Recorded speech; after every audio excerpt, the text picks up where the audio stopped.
نحمده ونصلي على رسوله الكريم اما بعد بسم الله الرحمن الرحيم اللهم صل على محمد وعلى آل محمد وبارك وسلم رب اشرح لي صدري ويسر لي امري واحلل عقدة من لساني يفقهوا قولي واجعل لي وزيرا من اهلي آمين یا رب العالمین۔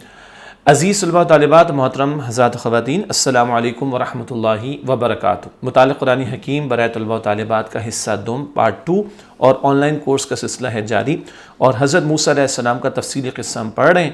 تو لیسن پلان کے مطابق آج ہماری کلاس نمبر ہے 42، لیسن نمبر 42، اور حضرت موسیٰ علیہ السلام کا قصہ تفصیل سے ہم اس کا مطالعہ کر رہے ہیں، اور اس قصے کا تیسرا حصہ ہمارے زیر مطالعہ ہے۔ آج انشاءاللہ ہم سورۃ الاعراف کی آیات 138 سے 141، 138 سے 141، اور سورۃ طٰہٰ کی آیات 80 سے 82، یعنی سورۃ طٰہٰ آیات 80 سے 82 کا مطالعہ کریں گے انشاءاللہ۔ یعنی دو صورتوں سے چند آیات کا مطالعہ آج ہم کریں گے، اور صفحہ نمبر 134 اور 135 ہمارے سامنے بک کا پیج 134 اور 135 انشاءاللہ آج ہم ان کا مطالعہ کریں گے۔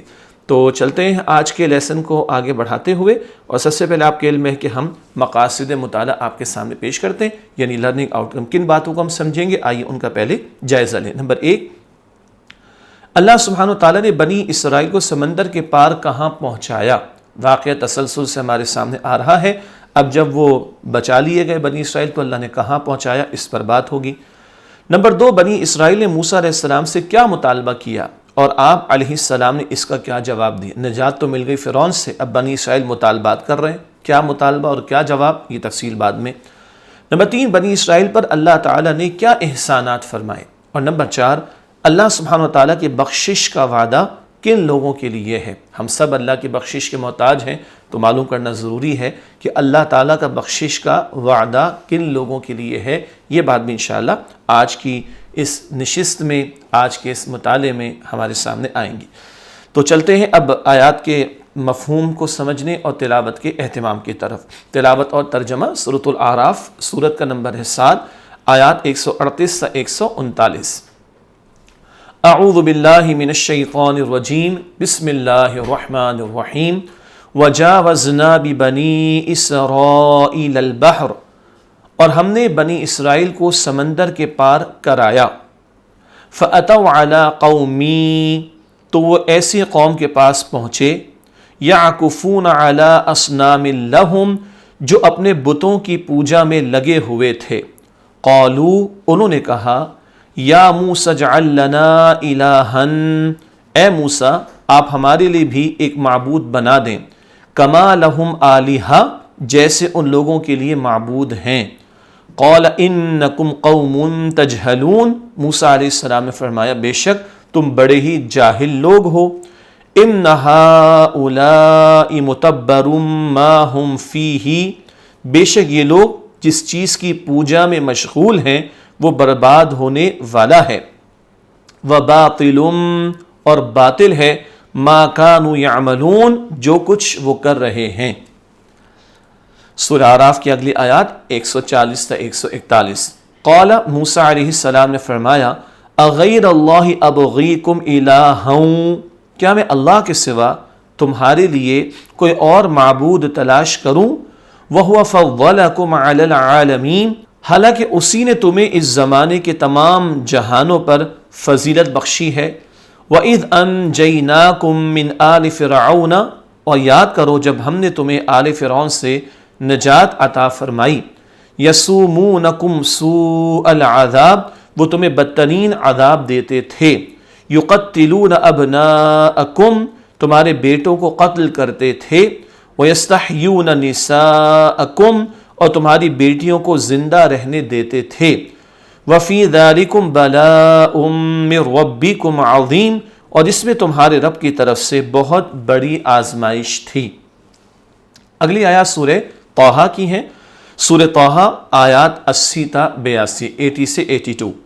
یا بنی اسرائیل قد انجیناکم، اے بنی اسرائیل یقیناً ہم نے تمہیں نجات عطا فرمائی، من عدوکم، تمہارے دشمن سے، وواعدناکم، اور تم سے وعدہ فرمایا، جانب الطور الایمن، کوہ طور کے دائیں جانب آنے کا، ونزلنا علیکم المن والسلوی، اور ہم نے تم پر من و سلوہ نازل فرمایا، کلوا من طیباتی، ان پاکیزہ چیزوں میں سے کھاؤ، ما رزقناکم، جو ہم نے تمہیں رزق و عطا فرمایا ہے، ولا تطغوا فیہ، اور اس میں حد سے نہ بڑھو، فیحل علیکم غضبی، ورنہ تم پر میرا غضب نازل ہو جائے گا، ومن یحلل علیہ غضبی، اور جس پر میرا غضب نازل ہوا، فقد ہوا، تو یقیناً وہ تباہ ہو گیا، وَإِنِّي لَغَفَّارٌ لِمَنْ تَابَ، اور یقیناً میں بہت بخشنے والا ہوں اس شخص کو جس نے توبہ کی، وَآمَنَ، اور ایمان لایا، وَعَمِلَ صَالِحًا، اور نیک عمل کیے، ثُمَّ اهْتَدَى، پھر ہدایت پر قائم رہا۔ یہ سورہ طٰہٰ کی بھی آیات کا مفہوم ترجمہ ہوا۔ اب آئیے ان آیات کی تشریح کا آغاز کرتے ہیں۔ پہلے سورۃ الاعراف آیت نمبر 138، وَجَاوَزْنَا بِبَنِي إِسْرَائِيلَ الْبَحْرَ فَأَتَوْا عَلَىٰ قَوْمٍ يَعْكُفُونَ عَلَىٰ أَصْنَامٍ لَهُمْ، اور ہم نے بنی اسرائیل کو سمندر کے پار کرایا تو وہ ایسی قوم کے پاس پہنچے جو اپنے بتوں کی پوجا میں لگے ہوئے تھے۔ قالوا یا موسیٰ اجعل لنا الہا کما لہم آلہہ قال انکم قوم تجہلون، انہوں نے کہا اے موسیٰ آپ ہمارے لیے بھی ایک معبود بنا دیں جیسے ان لوگوں کے لیے معبود ہیں۔ موسیٰ علیہ السلام نے فرمایا بے شک تم بڑے ہی جاہل لوگ ہو۔ یہ سورہ اعراف آیت نمبر 138۔ اللہ سبحانہ وتعالیٰ کا بنی اسرائیل کو سمندر کے پار پہنچانا، اللہ سبحانہ وتعالیٰ نے بنی اسرائیل کو صحرائے سینا میں پہنچایا، سینائی پیننسولا اسے کہا جاتا ہے انگلش میں، صحرائے سینا میں پہنچایا۔ وہاں بنی اسرائیل کی ملاقات ایسی قوم سے ہوئی جو بتوں کی پوجا میں لگی ہوئی تھی۔ یہ واقعہ ہم پہلے پڑھتے آئے ہیں۔ موسیٰ علیہ السلام اور بنی اسرائیل کو نجات اللہ نے عطا فرمائی، فرعون اور آل فرعون کو غرق کیا۔ اب سمندر پار کرانے کے بعد اللہ نے کہاں پہنچایا؟ صحرائے سینا کے علاقے میں۔ وہاں بنی اسرائیل نے قوم کو دیکھا جو بتوں کی پوجا میں، پرستش میں لگی ہوئی تھی۔ بنی اسرائیل کا حضرت موسیٰ علیہ السلام سے مطالبہ، اے موسیٰ آپ علیہ السلام ہمارے لیے بھی ایک بت بنا دیں۔ استغفر اللہ، یہ اس قوم نے بڑا ہی ناجائز مطالبہ کیا۔ حضرت موسیٰ علیہ السلام کو قوم کے مطالبے پر جواب، بے شک تم بڑے ہی جاہل لوگ ہو، یعنی عجیب حرکت ہے۔ اللہ تعالیٰ نے تمہیں نجات عطا فرما دی اور تم جھوٹے معبود تراشنا چاہتے ہو، اللہ کے سوا اوروں کی پوجا کرنا چاہتے ہو۔ موسیٰ علیہ السلام نے ان پر غصے کا اظہار کیا۔ سورہ اعراف آیت نمبر 139، ان ہؤلاء متبر ما هم فیہ وباطل ما كانوا يعملون، بے شک یہ لوگ جس چیز کی پوجا میں مشغول ہیں وہ برباد ہونے والا ہے اور باطل ہے جو کچھ وہ کر رہے ہیں۔ یہ ہے آیت نمبر 139۔ قوم کے مطالبے پر حضرت موسیٰ علیہ السلام کا جواب، جن کی وہ پوجا کر رہے ہیں وہ برباد ہونے والا اور غلط ہے۔ یہ جس بت کی پوجا پاٹ میں قوم لگی ہے یہ برباد ہو جائے گا، اور یہ پوجا پاٹ کرنے والے بھی برباد ہو جائیں گے، اور یہ طرز عمل غلط ہے کہ اللہ کو چھوڑ کر کسی اور کی پوجا کی جائے، کسی اور کی پرستش کی جائے۔ سورہ اعراف آیت نمبر 140، قال اغیر اللہ ابغیکم الہا وفضلکم علی العالمین، کیا میں اللہ کے سوا تمہارے لیے کوئی اور معبود تلاش کروں حالانکہ اسی نے تمہیں اس زمانے کے تمام جہانوں پر فضیلت بخشی ہے۔ یہ سورہ اعراف آیت نمبر 140۔ پہلی بات تشریح کے حوالے سے حضرت موسیٰ علیہ السلام کا قوم کو سمجھانا۔ حضرت موسیٰ علیہ السلام نے کہا کہ اللہ کے سوا کوئی معبود نہیں، تو اس کو چھوڑ کر کیوں غیروں کی عبادت کرتے ہو؟ حضرت موسیٰ علیہ السلام کو قوم کو اللہ سبحانہ وتعالیٰ کے احسان یاد دلانا۔ اللہ تعالیٰ ہی ہے جس نے بنی اسرائیل کو اس وقت کے تمام جہان والوں پر فضیلت دی۔ اس وقت کا ترجمہ کیوں کر رہے ہیں؟ اب فضیلت سارے جہان میں ساری امتوں پر نبی کریم صلی اللہ علیہ وسلم کی امت کی ہے۔ جب موسیٰ علیہ السلام کا مبارک عہد تھا اور دور تھا تو اس وقت کے لوگوں پر ان کو فضیلت دی گئی تھی، اس لیے اس وقت کا ترجمہ کیا جا رہا ہے۔ تو اللہ تعالیٰ نے تمہیں فضیلت عطا فرمائی ہے تو شکر ادا کرو، بجائے اس کے کہ تم اللہ تعالیٰ کے ساتھ کسی اور معبود کو کسی اور کو پکارو اور کچھ جھوٹے معبودوں کو اختیار کر لو۔ اس سے روکا اور اللہ تعالیٰ کے احسان کو یاد دلایا حضرت موسیٰ علیہ السلام نے۔